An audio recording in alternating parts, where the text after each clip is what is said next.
Olá, bom dia. Hoje é segunda-feira, 4 de outubro. O Senado Notícias está no ar. Hoje as comissões do Senado fazem 4 reuniões. Vamos ver como está a pauta. Às 10 horas, a comissão temporária que acompanha as ações de combate à Covid-19 discute a atualização dos efeitos econômicos da pandemia no país. Às 2 da tarde, a Comissão de Direitos Humanos faz uma audiência pública sobre a situação da população de rua no Brasil e seu possível aumento durante a pandemia. Às 3 horas, o plenário do Senado faz uma sessão especial para homenagear os atletas paralímpicos que participaram da Olimpíada de Tóquio. Às 5 horas, a Comissão de Desenvolvimento Regional e Turismo vota projetos, incluindo o que combate o passivo de obras de saneamento básico inacabadas no país. E às 6, a CDF volta a se reunir, desta vez para debater o turismo na era da economia compartilhada.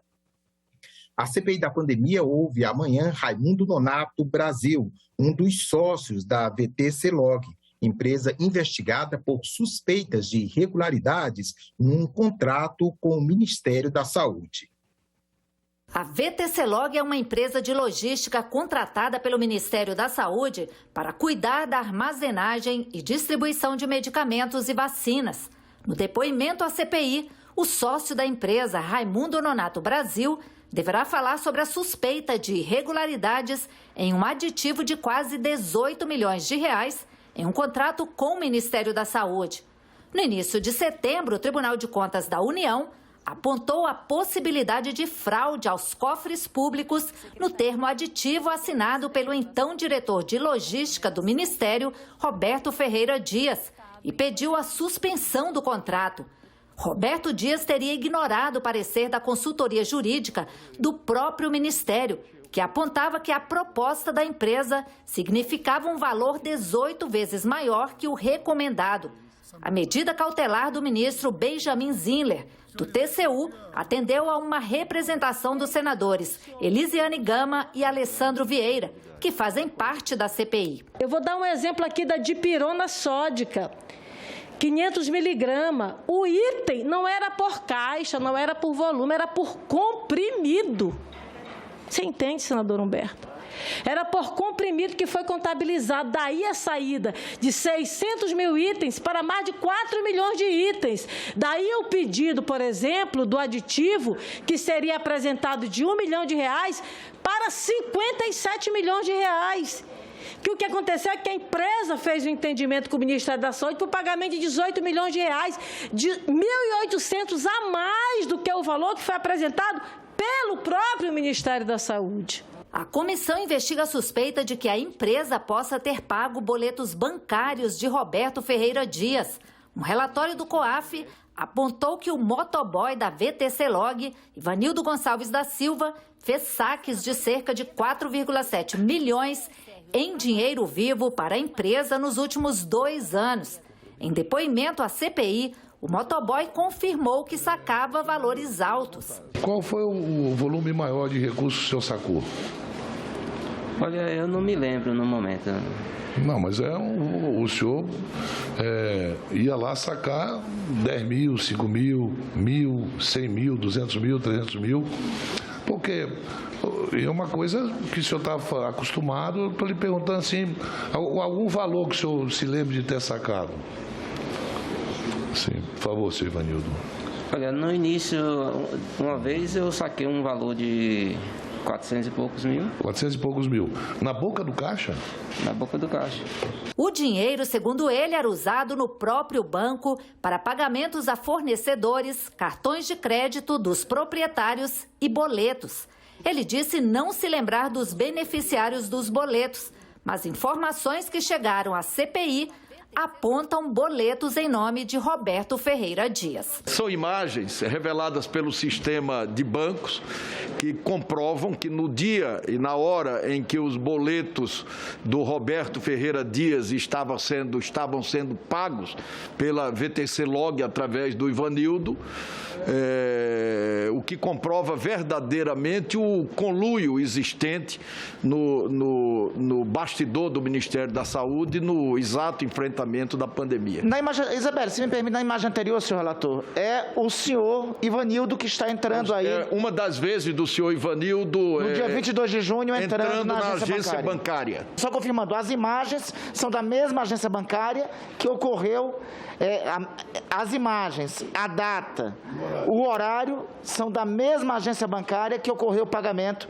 em favor do senhor Roberto Ferreira Dias. Dos boletos. E na quarta-feira será a vez do depoimento de Paulo Roberto Vanderlei Rebelo Filho, diretor-presidente da Agência Nacional de Saúde Suplementar.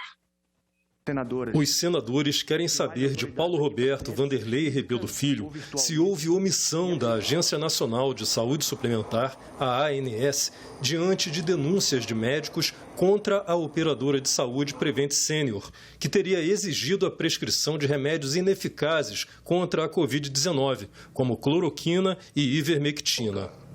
A ANS não se posiciona. Ninguém pergunta pela ANS. Pois não, senador Humberto? Não, depois que eu fiz aquela primeira denúncia que eu recebi dos médicos e da doutora Bruna, eles fizeram uma diligência lá no Prevent Senior. Sim.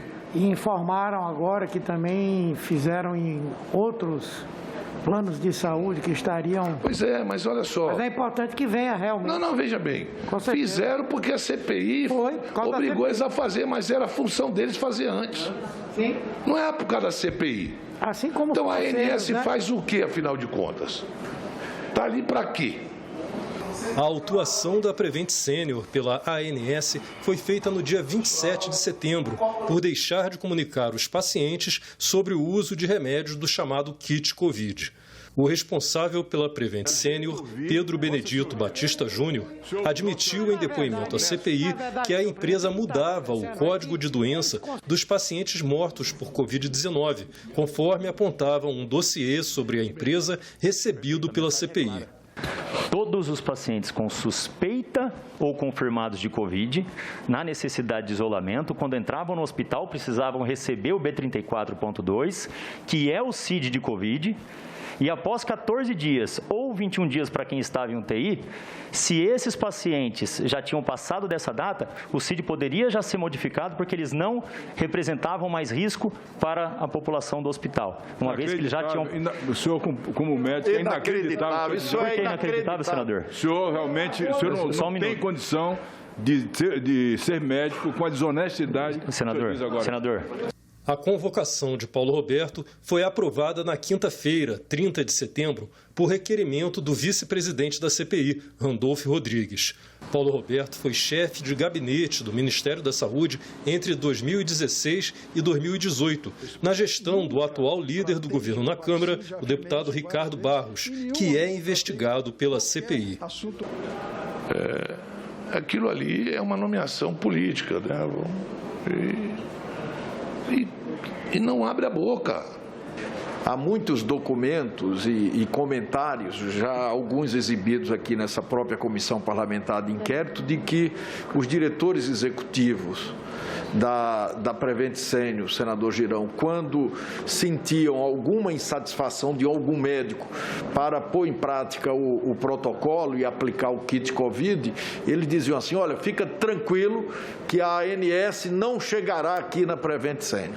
A segurança é muito grande, que não será investigada nem punida. A previsão é que esta seja a última semana de depoimentos na CPI da pandemia e o relatório seja votado no dia 20. O senador Omar Aziz, presidente da Comissão Parlamentar de Inquérito, acredita que o relatório final deve ser votado no dia 20 de outubro. Dia 12 é feriado. O senador Renan Calheiros teria tempo suficiente para elaborar o seu relatório e nós votaríamos o relatório do senador Renan. No dia 19, terça-feira, seria apresentado e no dia 20, quarta-feira, seria lido o relatório e votado o relatório. Essa é a nossa cronograma de encerramento de trabalho. De fim dos trabalhos. Só se houver um fato muito grave, relevante, do ponto de vista novo, não do que aquilo que a gente vem tratando, sobre tratamento precoce, tratamento, imunização de rebanho, vacina, um fato extra pauta que até hoje não foi tratado aqui, nós sim abriríamos exceções para ouvir. Durante os mais de 5 meses de trabalho, a CPI aprovou mais de 1.500 requerimentos e recebeu quase 3.000 documentos. O colegiado tem uma lista de 32 investigados, entre eles 2 ministros da Saúde, o atual, Marcelo Queiroga, e o ex-ministro da Saúde, Eduardo Pazuello. Também são investigados o líder do governo na Câmara, o deputado Ricardo Barros, e o ministro Onyx Lorenzoni. O depoimento do empresário Luciano Hang chegou a mais de 1,5 milhão de visualizações e, no total, os senadores já escutaram 47 depoentes. Também foram aprovados requerimentos para escutar 2 médicos da Prevent Senior e familiares de pacientes que foram internados com Covid-19 nos hospitais da rede. O senador Renan Calheiros afirmou que a comissão já tem informações suficientes para indiciar os responsáveis e que, após o encerramento dos trabalhos, deve escutar todos os membros da comissão para finalizar seu relatório. O importante é que, para além dos depoimentos, nós temos um acervo probante de elementos que contém provas, indícios, tudo que permite, não é, sustentar esses depoimentos e, sobretudo, sustentar o relatório final. O relatório, repito mais uma vez, já está pronto praticamente. É evidente que nós precisamos ajustá-lo, mas ajustá-lo a algum ponto de vista da própria comissão. Para o senador Marcos Rogério, a comissão focou o trabalho da investigação do governo federal e deixou de lado a investigação dos governadores. Eu gostaria que a CPI estivesse apurando aquilo que aconteceu no consórcio Nordeste, os milhões desviados, o que aconteceu no Amazonas, porque engana-se quem pensa que houve investigação, porque não houve. Quem fez o dever de casa lá foi a Polícia Federal. A sorte é que, enquanto a CPI se nega a investigar, a Polícia Federal está investigando, o Ministério Público está apurando e o Judiciário está julgando. O presidente do Senado, Rodrigo Pacheco, afirmou que as modificações feitas pelo Senado Federal e pela Câmara dos Deputados na legislação eleitoral vão garantir previsibilidade para as futuras eleições do Brasil. Ele destaca a manutenção do fim das coligações partidárias nas disputas proporcionais. Ficou decidido pelo Congresso Nacional que prevalecerá a opção feita em 2017 pelo Congresso, na mini-reforma eleitoral, a proibição das coligações partidárias nas eleições proporcionais. Cada partido formará a sua chapa. Prevalece também a cláusula de desempenho. Os partidos terão que ter uma quantidade de votos para ter o pleno funcionamento parlamentar, o acesso ao fundo partidário, ao fundo eleitoral, o acesso a tempo de TV e rádio. Ficou definido também, numa alteração feita agora, recentemente, que as sobras eleitorais somente poderão dela participarem os partidos que alcançarem 80% da votação do quociente eleitoral e os candidatos que tiverem ao menos 20% desse quociente eleitoral. Portanto, prevalece o fim das coligações proporcionais, a cláusula de barreira, a cláusula de desempenho para o funcionamento parlamentar e para a existência dos partidos políticos e também esse novo cálculo das sobras partidárias. O que houve também foi a derrubada do veto presidencial relativamente a uma opção feita pelo Senado e pela Câmara relativamente às federações partidárias. Os partidos poderão se organizar em federações na forma da lei. E a PEC, que tratava das coligações e que acabou sendo derrubada no Senado Federal, prevaleceu outros institutos já com a promulgação da Emenda Constitucional 111, inclusive a contagem em dobro para candidatos negros e candidatas mulheres para fins de acesso ao fundo eleitoral e a fundo partidário. A alteração da posse do presidente da República e dos governadores eleitos. A partir da eleição de 2026, a posse do presidente acontecerá no dia 5 de janeiro e dos governadores no dia 6 de janeiro. E a fidelidade partidária, que continua a existir, mas havendo a anuência do partido de origem, no caso de uma transferência partidária, não perderá o parlamentar o seu mandato por infidelidade partidária. Portanto, mantém-se a lógica que havia sido estabelecida em 2017 com os partidos políticos terem as suas chapas sem coligações partidárias, com essas alterações que foram feitas recentemente, aumentando com isso a representatividade política a partir de partidos políticos que tenham sua organicidade, que tenham sua estrutura, que tenham sua independência e sua autonomia. Com isso, nós acreditamos que temos uma previsibilidade para as futuras eleições no Brasil no que toca à legislação político-eleitoral. Grande parte do desmatamento da Amazônia acontece em terras públicas federais, segundo participantes do debate sobre política climática que a Comissão de Meio Ambiente fez na sexta-feira. Segundo dados do Instituto de Pesquisa Ambiental da Amazônia, nos últimos 36 anos, de todas as queimadas que aconteceram no Brasil, 41% foram exatamente na Amazônia, comprometendo 16% do bioma. E aí, quando a gente olha onde isso está acontecendo em termos de domínio, fundiário, grande parte vamos dizer, do desmatamento está ocorrendo em terras públicas federais, né? E isso também chama atenção, porque nos estados, de uma certa maneira, isso está sendo controlado. Se nós não conseguirmos frear os desmatamentos, zerar os desmatamentos, a degradação e as queimadas, muito possivelmente todo esse sul da Amazônia vai se savanizar, vai se degradar entre 20 e 30 anos. Para esse pesquisador, o aumento do desmatamento tem como uma das causas o desmonte das agências ambientais. Ele reforça que normas infralegais que entraram em vigor nos últimos anos enfraqueceram a fiscalização e a proteção do meio ambiente, além de terem tornado o processo de julgamento dos crimes ambientais mais lento. E o que a gente vê, buscando a série histórica, é que os processos em andamento para pagamento dessas multas ligadas a crimes contra a flora, ou seja, desmatamento, estão caindo com uma redução muito drástica nos últimos anos, inclusive o valor das multas pagas no total, que financiam, de certa forma, a continuidade da fiscalização. O representante da Confederação Nacional da Agricultura destacou que apenas ações de comando e controle não são suficientes para melhorar a questão ambiental e defende que é preciso separar os bons dos maus proprietários rurais.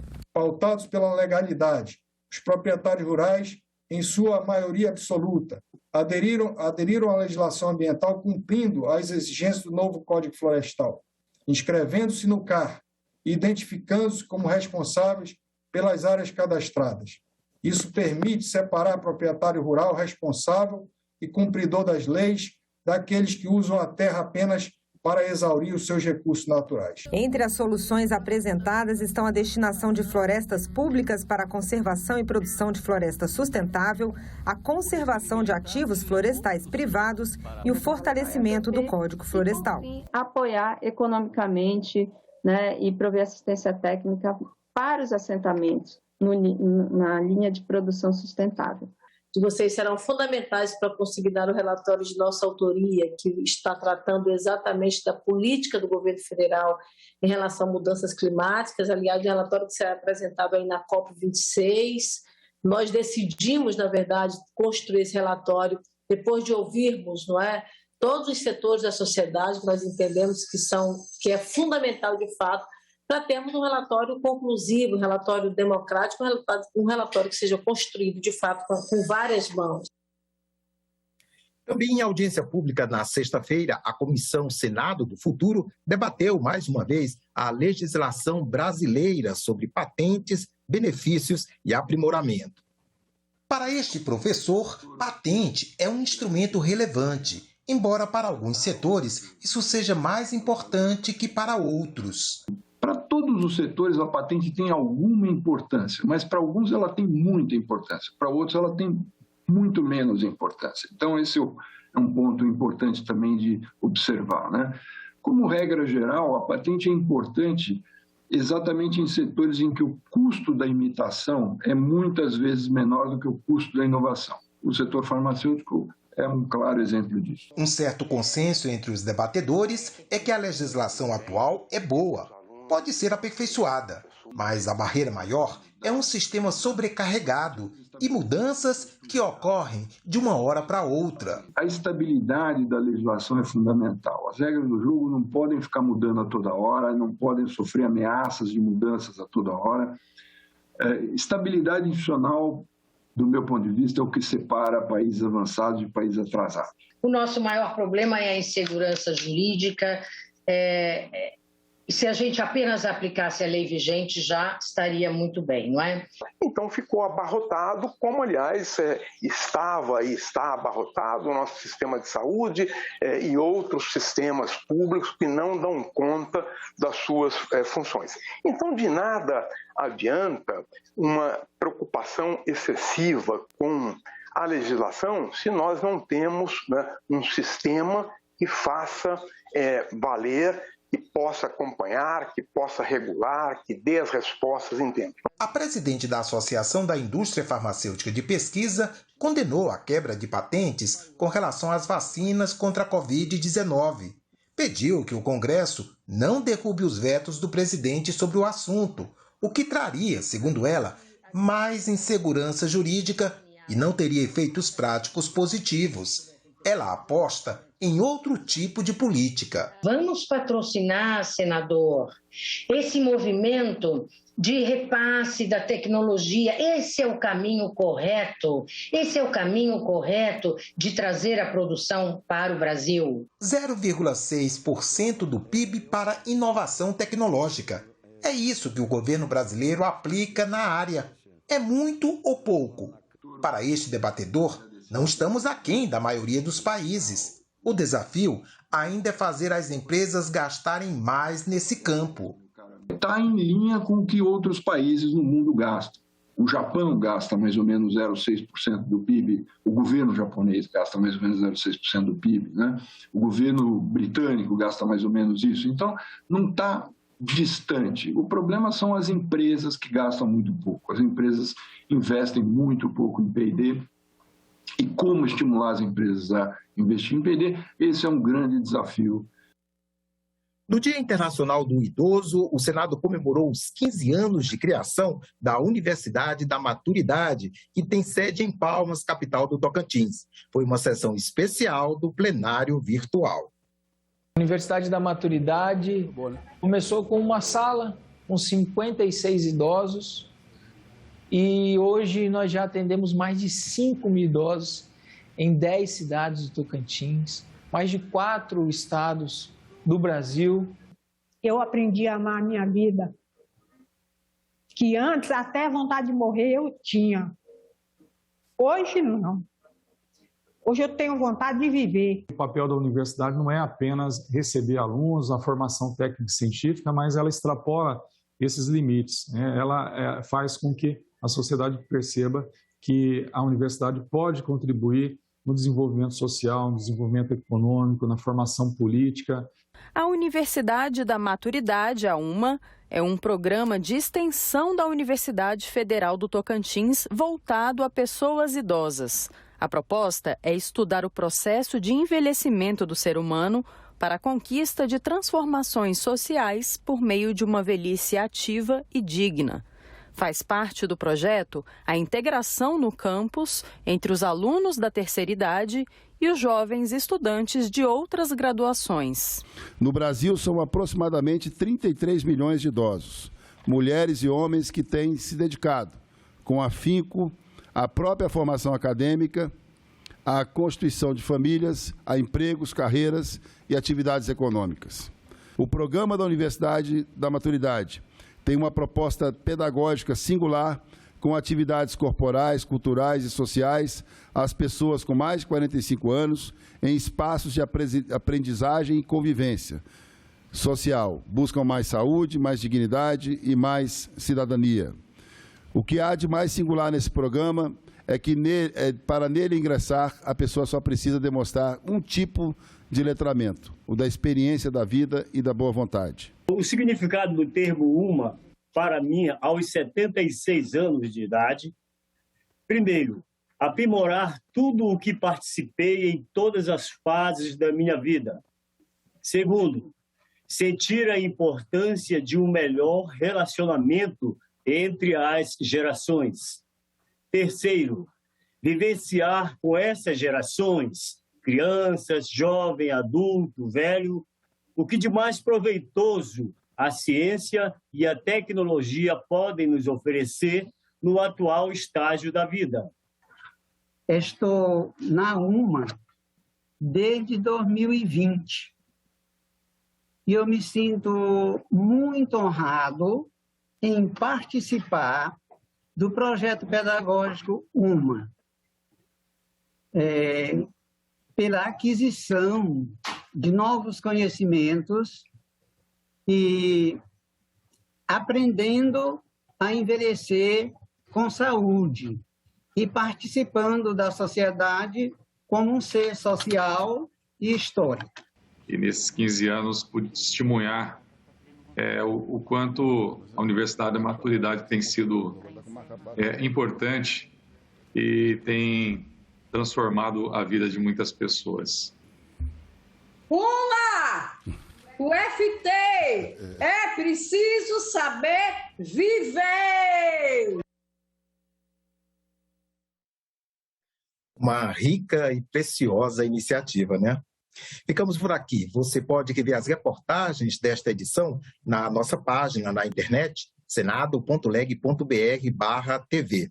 Obrigado pela companhia e continue sintonizado aqui na TV Senado.